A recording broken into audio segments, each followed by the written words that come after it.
Taiwan, Day 6. Umalis kami sa lodge ng madilim pa at sobrang lamig talaga. As in, patong-patong yung mga suot namin. And sa trail, I think inatake ako ng altitude sickness.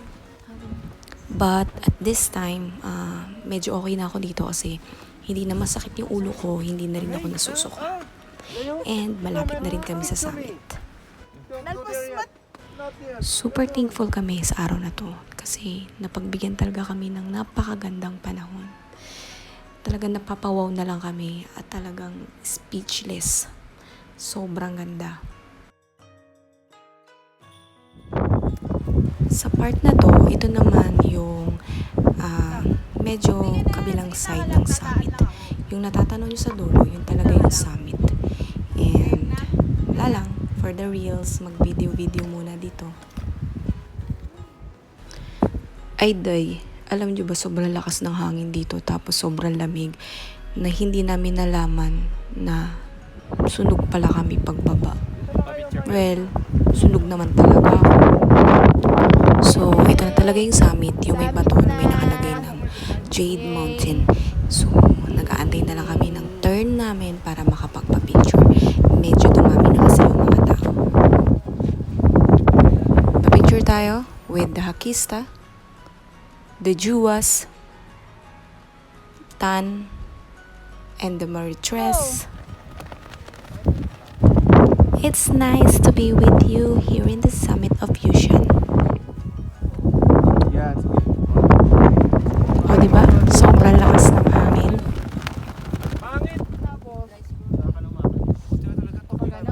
Flip na lang. Sige. Lakad.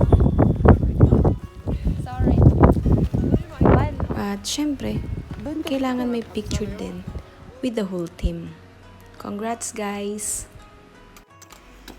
At ang pag-akyat, hindi siya natatapos sa summit kasi kailangan mong bumaba. At habang bababa kami, umiinit na rin yung temperature. So nagbawas na kami ng mga layerings namin.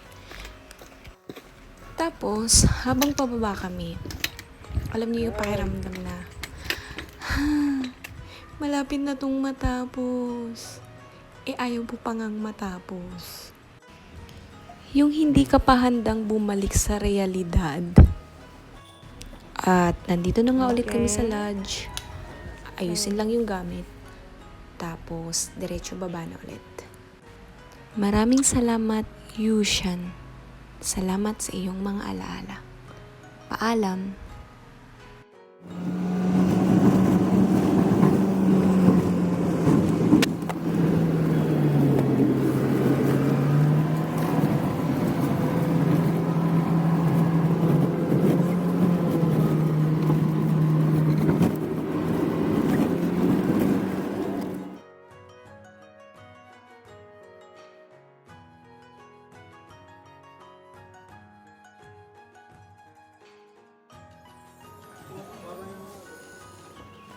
Hi.